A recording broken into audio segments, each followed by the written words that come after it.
This just takes a minute, and then... Shh.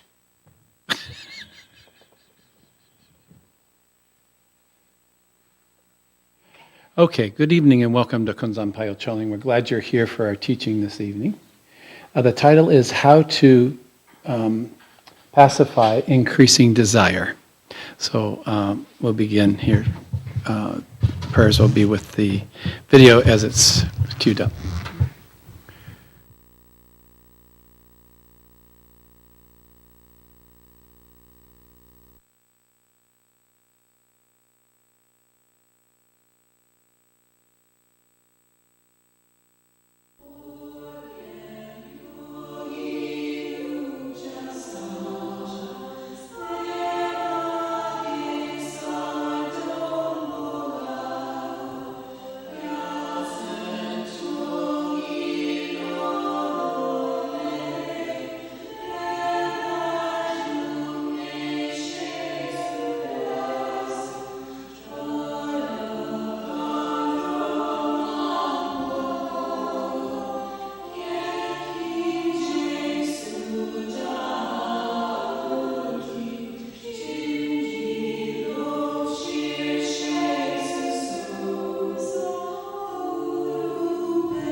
What I'd like to talk about today for the adult portion of the teaching, again, is similar.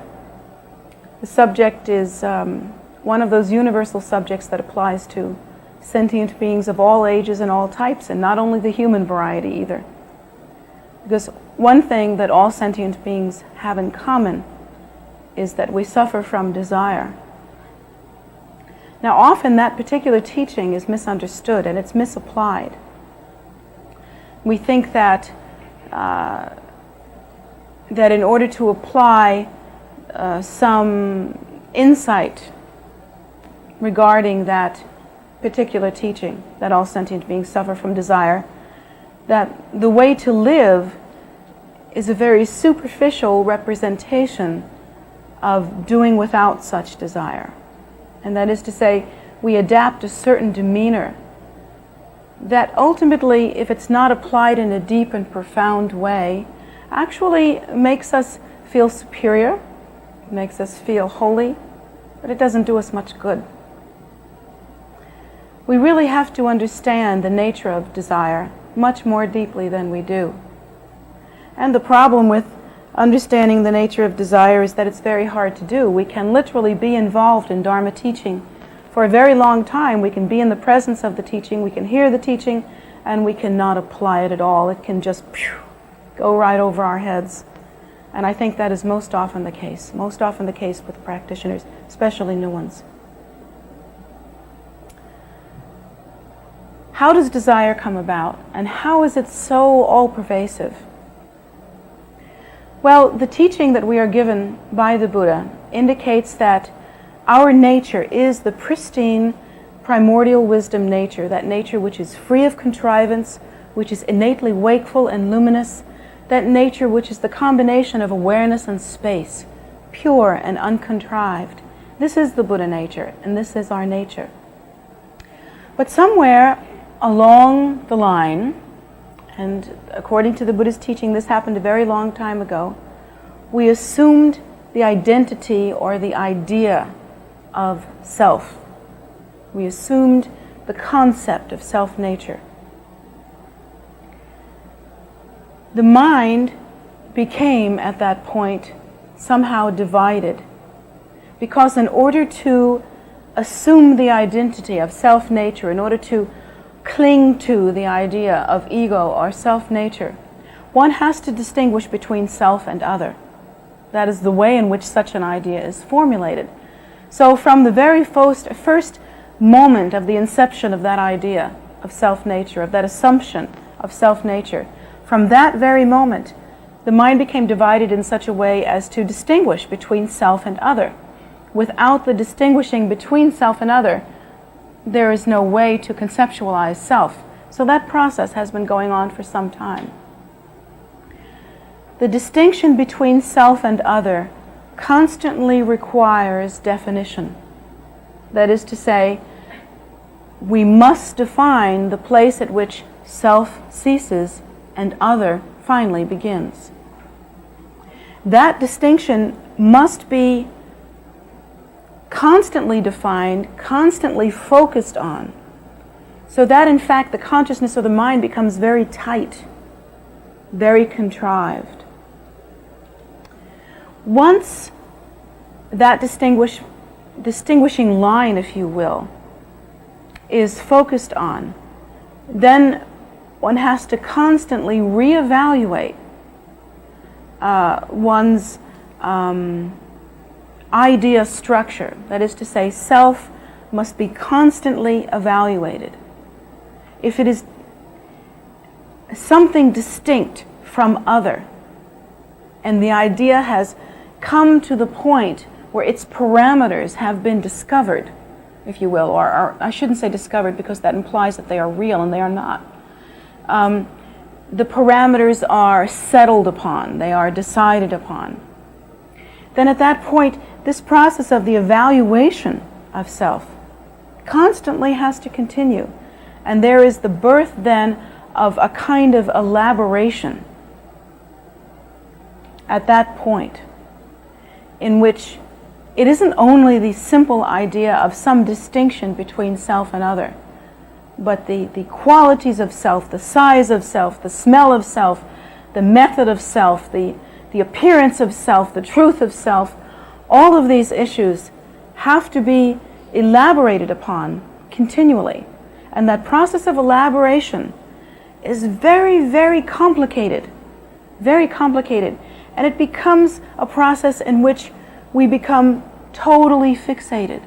Our consciousness becomes then not the non-specific, luminous, natural, wakeful state that is the true nature, but it becomes a consciousness that views specific phenomena as being distinct from self, and specifically it views self in a very specific way. So the view, the perception, the consciousness becomes very tight and very contrived. Due to the process of elaboration, we actually develop the continual tendency to not only distinguish between self and other, but to evaluate, as I've just described. And in that way, we automatically develop the habit of having either attraction or repulsion or neutrality toward all phenomena. There is not one piece of phenomena that we do not view with attraction or repulsion or neutrality. But the neutrality must be understood not as a peaceful, calm abiding, as would occur in the natural state. That neutrality is kind of like a bounce between attraction and repulsion, and one remains kind of balanced in that way, a neutral kind of like this, you see? And that neutrality, however, is still specific. It is still taking into account both attraction and repulsion. And that process continues. The mind becomes very much involved in that, totally involved in that. The Buddha teaches us that this has taken place since time out of mind, inconceivable time. That we have in fact lived many, many lifetimes. And what has occurred during all of that time are very profound habitual tendencies, strongly, deeply ingrained habitual tendencies. Among those tendencies, of course, are desire. The tendencies, the habitual tendencies that we develop are many. We develop the habit of perception just as we have established it, by viewing self as distinct from other. That becomes not only a natural tendency, but it becomes such a strongly, deeply ingrained habit, not only at that very simple level, but at a much more profound, more elaborate level, that the process of conceptualization surrounding those simple ideas becomes extremely deeply ingrained, extremely habitual. One has what we would call a compulsion concerning such perceptions. Accordingly, the Buddha teaches us that we never, in the state that we are in now, as sentient beings, ever have a natural, true, relaxed perception of the primordial wisdom nature. We have no taste of the nature, but instead we are deeply involved in the habit of self-perception, of the perception of other, and all of the elaborations and configurations that go with that. They are deeply ingrained.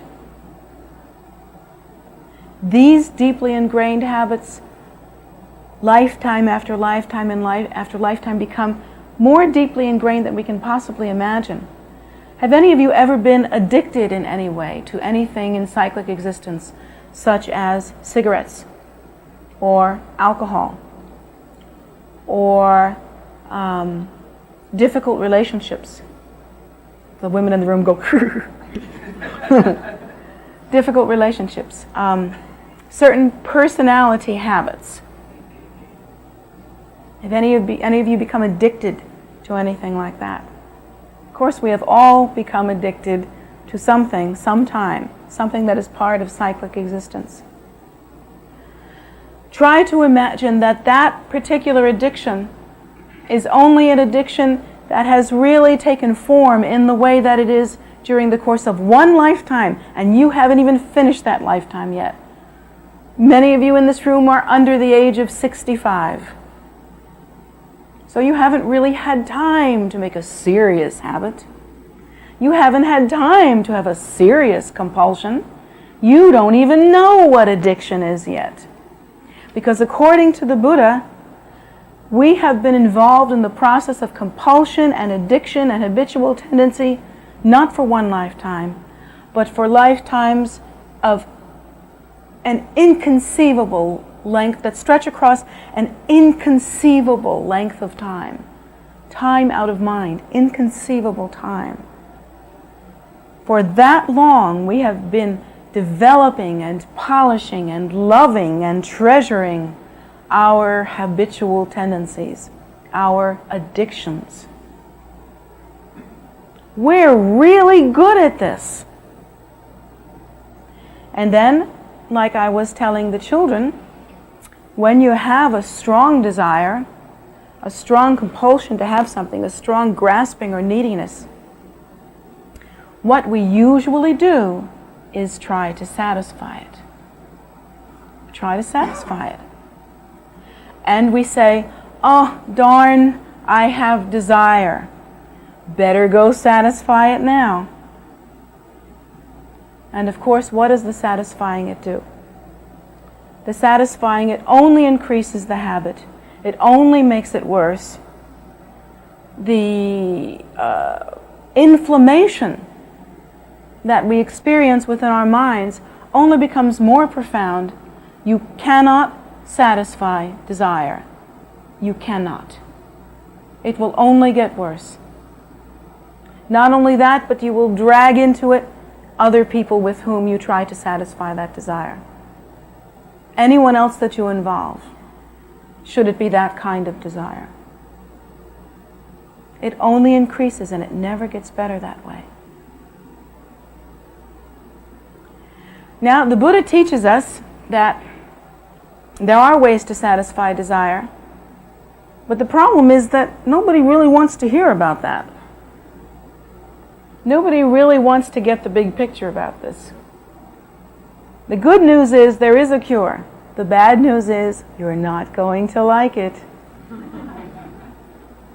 But you see, the problem is you don't like the disease either, because you're suffering. You really are suffering. And every time you get what you want, it either rusts, decays, goes bad, becomes frigid, whatever it is. It goes away. It never quite works for you, not for any length of time. You know, I was talking to my root guru last night. I was talking to Jalcha Rinpoche, and he was telling me of the faults of desire because we were talking about one of my students who's having a terrible problem with that. And he said, you know, the difficulty is like this.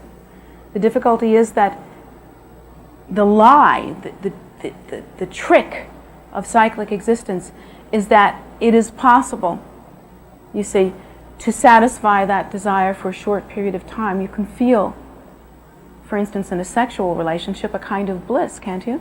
Short period of time, 5 minutes maybe, right before someone belches or something. 5 minutes, whatever it is. Well, you know, if you think about how long life is, it's a very, very short period of time in which you can satisfy yourself. You can feel a kind of bliss. You can feel a kind of, oh, this is it. This is what I've been waiting for. I've been needing this. I've been needing this. I've been needing this. And then you get it.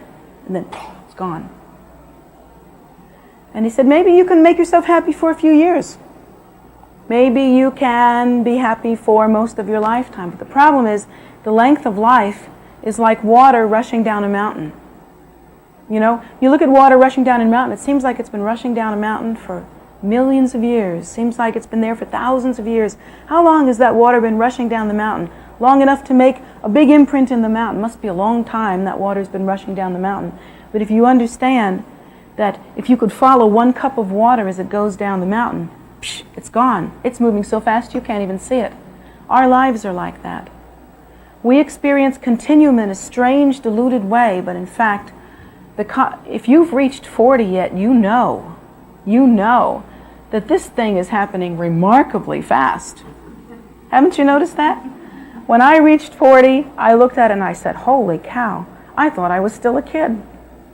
I thought I was still growing up. What happened here? How can this be? How can it be that I'm not finished growing up yet and you got these things coming in here? How can that possibly be happening? But it is, it's like that. The trick of cyclic existence is that it's like a narcotic. It makes you think that you can control it, you know? It makes you think that you can have what you want. Take the red pill, get the red solution. That's how we feel in cyclic existence. But it really is literally like a cup of water going down a mountain. It's gone. And then what you are left with is the habitual tendencies that you have cultivated during the course of your life. They will come to you in the next lifetime. And if you have been filled with desire and have only sought to solve your desire without thinking of the welfare of sentient beings, without thinking of any kind of realistic perception of what's happening to you, then in your next lifetime you will experience exactly the same thing. Worse. Much worse. And so Rinpoche was saying that that isn't the answer. That can never be the answer. It can never be the answer to try to satisfy one's desire in that way. To cling to desire, to hold on to it, to think that that's what's happening, to think that all it's about is getting what you want and making yourself feel good. Do you know why you lust for that? Do you know why you want that? Do you know why you feel that craving?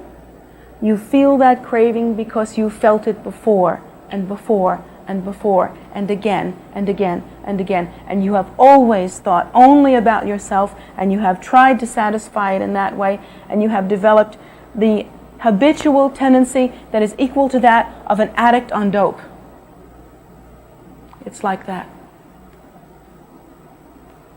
And according to the Buddha's teaching, that is not the answer. It will never help, and you will never be free that way. One time I taught at an Alcoholics Anonymous workshop, and I really liked that because it was amazing to me how much like their system Buddhism really is. It's right down the line. It's the same thing. In AA they tell you, you have got to stop. There's no talking to, and you can't sit there with a bottle of liquor in your hand and talk to the thing, reason with it. You can't bluff your way through a bottle of liquor. You can't do that. You can't bluff on this. You either do it or you don't do it. And it's like that with the Buddha Dharma. The Buddha Dharma teaches us that we either practice renunciation, either in an outward way where we take the robes, or in an inward way in our hearts as lay people. But whatever it is, you cannot be doped by cyclic existence. You cannot take it into you as a real and viable solution. according to the Buddhist teaching, there is only one way to achieve happiness and relaxation of the mind, that relaxation that brings joy, and that is to practice in order to achieve enlightenment. We are really afflicted. You know, from time to time I have had actual alcoholics and ex-drug users come to me and they say, I want to be a student here, but you don't know where I've been. You don't know. You just don't know. And I have to tell you, I just sort of roll my eyes. Oh. Because we are all addicts. We are all addicts. We are all addicted to cyclic existence. We are all in an uncontrollable, inflammatory frenzy. And the reason why we can't see our way through that is that we're still taking it in. We got our mouths open, we're eating it right and left. We are sucking it down. And so long as we are sucking it down, we are never going to be able to see that moment of sobriety called the precious awakened state. The natural state in which the mind is just as it is. The cure is very difficult. The cure means stop. You just stop. Just stop. Nobody wants to hear that, though, do they? Rinpoche was saying that we're kind of spoiled. Kind of spoiled. I had to roll my eyes when he said that because I know that he's meaning, you are spoiled rotten. We're spoiled because we think we can have it all. We think we can practice a little Buddhism here and call ourselves Buddhist. We think we can feel holy and spiritual. We think we can convince ourselves that we're practicing the spiritual life. And then we think we can have everything we want all at the same time. And he said also the problem is that pretty much here in America, sky's the limit. You can get what you want, you know, or at least you can convince yourself that you want what you're getting, whatever. I'm not sure which it is. Maybe it's the latter. What do you think? Have you ever been in a relationship where you convinced yourself that you wanted what you were getting? All the people that have been married for a while go, I don't mean it like that. You understand. But in truth, there is only one real happiness, and that happiness comes with the very cessation of desire. We have to be able to look truthfully at cause and effect relationships. That is the one aspect of spiritual practice that students do not wish to view. They don't wish to see it. We want to go into a wonderful, moving, heart-wrenching discourse, you know, as to how I wish to be spiritual. And how, in fact, I am living a spiritual life. I read spiritual books. And I think about spiritual things. No, I do. No, really, I do. I think about spiritual things. Can't you see? My eyes are rolled ever skyward. So I think about spiritual things, and I'm extremely holy. And I live a spiritual life, and I talk softly and very genteelly. And so these are the ways in which we think we are practicing spirituality. And those are fun, actually. Those are fun because they give us an identity. We get to feel like a big shot. We have a label. We can feel comfortable. We can say, I am a really good person. We can pat ourselves on the back, and we can invite other people to do that also, you know, by telling them how great we are. One of my sons, who likes to talk about himself a lot, has a great line. He says, now enough about me. Let's talk about you. How do you feel about me?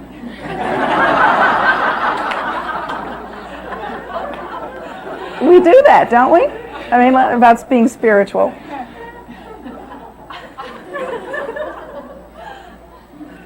So, anyway, can any of you recognize which son that might be? Probably a little family joke there. He'll kill me for this.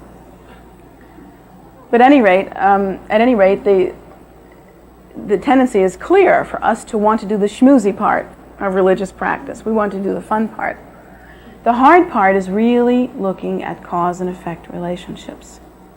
Now the Buddha gives us some horrible cause and effect relationships in a list. Some of them are, for instance, those that are able to keep spiritual commitments on a mental, verbal, and physical level. That is to say, practice with body, speech, and mind. In the future will be born beautiful. Beautiful to look at. You know, very attractive, very beautiful, and with a great deal of charisma. Those that make such vows and break them will be born not only unattractive, but often with some kind of deformity, some kind of physical problem. Now, take that as a perfect example. That's a perfect example. Often the people that are very, very beautiful wish, you know, they sort of have that response from other people in society where other people look at them and say, "You are really beautiful. You know, you're really beautiful. So beautiful that I really like to look at you." And so the people that are beautiful go, "Oh, they like to look at me. So look at me now." And they sort of bounce around with that a little bit, you know. And they learn to live that way. And they feel that they can get by on beauty, so they don't have to have any ethics. Maybe they don't have to have any morality. Maybe they don't have to have much personality. Maybe they don't have to be good at too many things. They're sort of like decorator pieces, you know. And there are people that live that way. I don't personally know any. Certainly I'm not one of them. But there are people that live that way. They get by on that. What they are doing actually is absolutely ensuring that in a future life they will not have that beauty, not for a long time. They're kissing it goodbye, out the window. They must have done something in the past that was right. They must have kept some vow. They must have kept some commitment. They must have lived purely in some way to make their body a beautiful vessel. But they're turning it around. They're losing it. They're losing it. Then there are those people that are not so attractive. There's people that are not so attractive, or for some reason believe that they are not so attractive, wish to make themselves attractive. They wish to get approval from others. They wish to get love from others. They wish to get something from others that tells them that they're okay, makes them feel adequate, makes them feel good. What they don't know is that in their fearfulness, they are creating for themselves the perpetuation of their condition. What if instead they said, "I am only one person. How I look, that's not so important. Whether I feel myself to be really adequate, okay, but it's not a big deal. Let me spend the rest of my life making prayers that those who are in misery, who feel ugly, who feel unadorned, that they would be adorned in splendor in this and every future lifetime. Let me make prayers for that. Let me make wishing prayers for them as though their welfare were much more important than mine. Let me live purely according to that kind of compassionate idea. Let me establish myself in that kind of bodhicitta, awakened compassion. Let me think only about that. Believe me, in some future life, probably the next future life, but who can say for sure, that person will be beautiful, beautiful in every way. And interestingly, that person, although they may not be physically beautiful in this lifetime, will be beautiful to others in ways that the physically beautiful person could never have been. But they will actually create the karma of physical beauty. Now, of course, that's not such a great payoff. You think about that. I mean, physical beauty is a wonderful thing, but it's not really such a great payoff. It's not something to really go for in any way, because if you use up all your karma all your merit being physically beautiful in one lifetime, so what, right? It's not that great of a deal.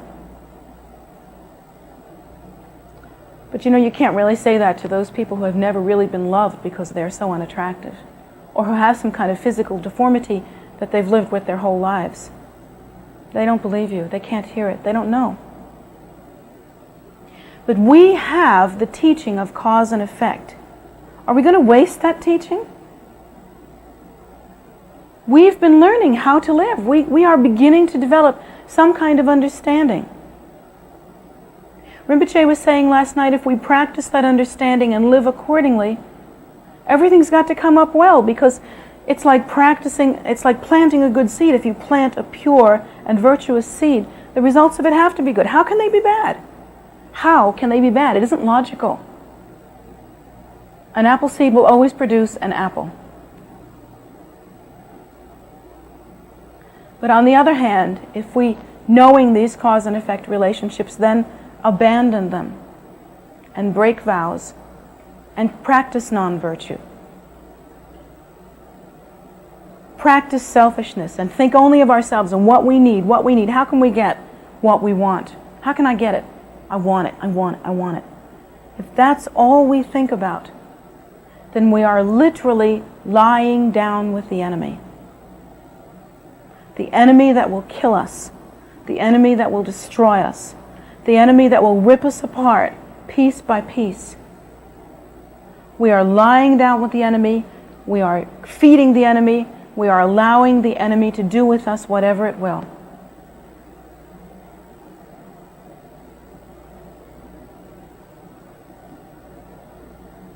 Our only true friend is our practice.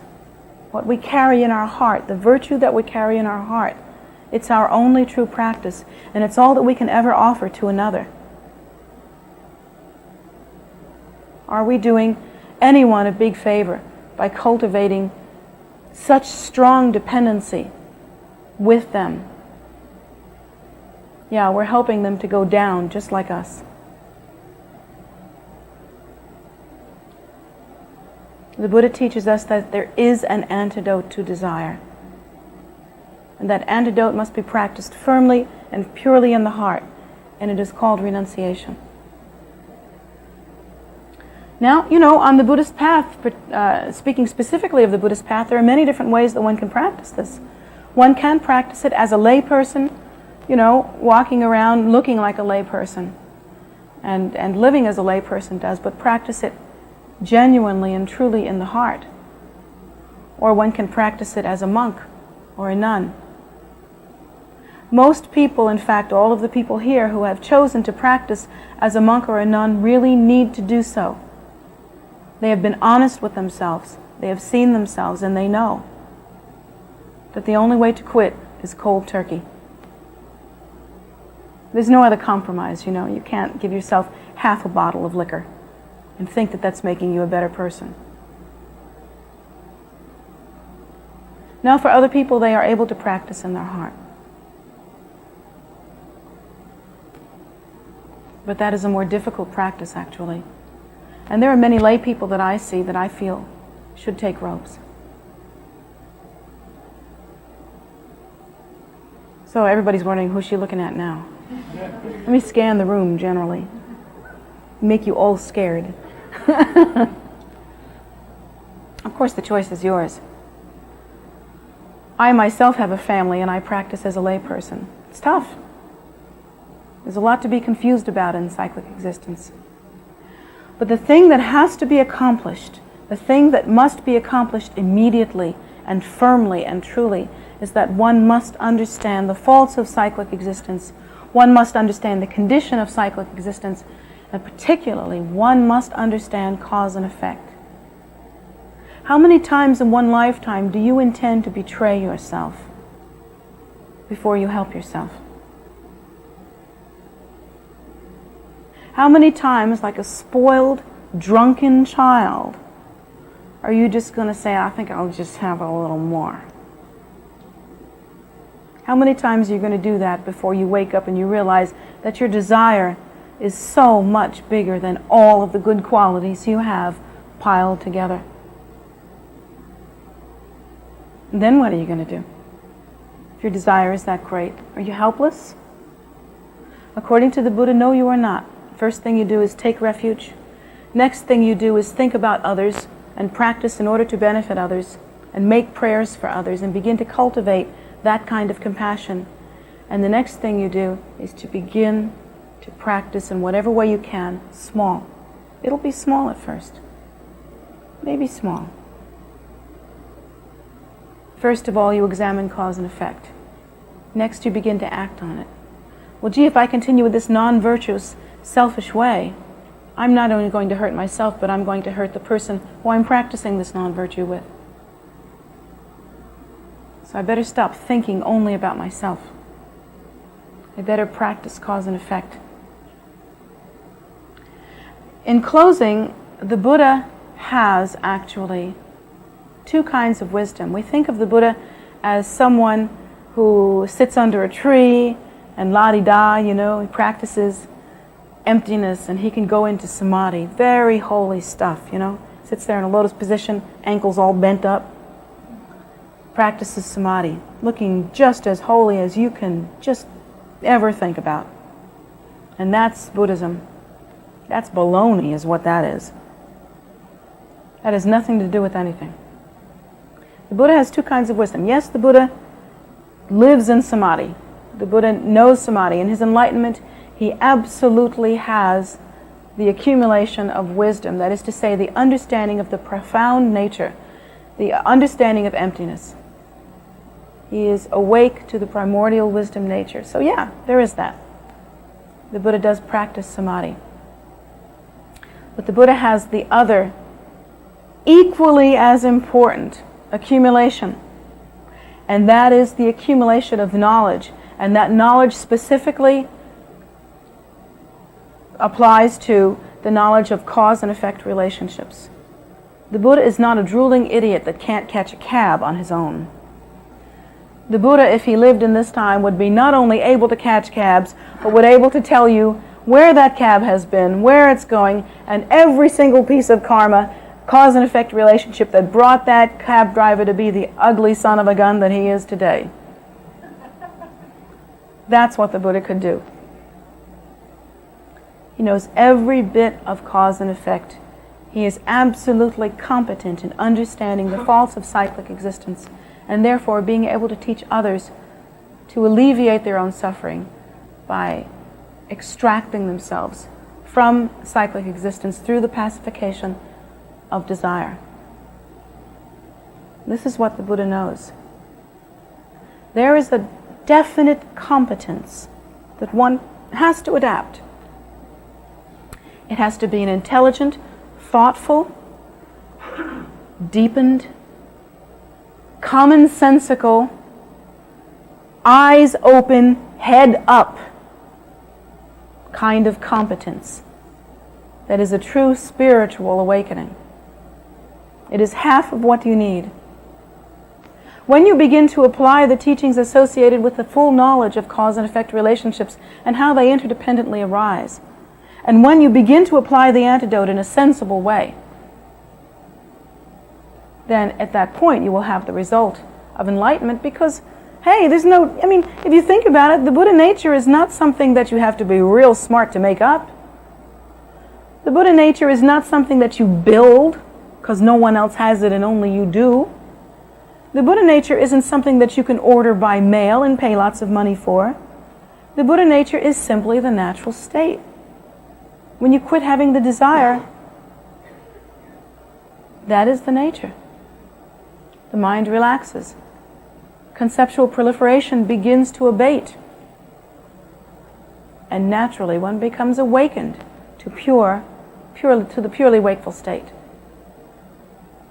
Of course, it's not that simple. You not only pacify desire, but you practice in such a way as to antidote all of the habitual tendencies that you have been involved in since time out of mind. But like sobriety, there's only one way to get it. And that's to stop being an addict. Or at least, if you can't stop being an addict, and it is natural for all sentient beings to be addicts, then at least stop taking the drug of delusion. So heads up, open your eyes, get the big picture. You can't solve the problem by continuing it. The problem is solved by practicing renunciation, by stopping. For once, don't betray yourself. For once, do yourself a favor. For once, give yourself a break. And for goodness sake, try to understand that every time you become more and more lost in cyclic existence, you encourage to others to do the same. Nobody's in cyclic existence alone. We cannot practice desire all by ourselves. We are doing it in concert, together, in community. So for goodness sake, think about others as well. Live a spiritual life, but live it in such a way that you practice from the heart. With your eyes open, intelligently, apply the antidote.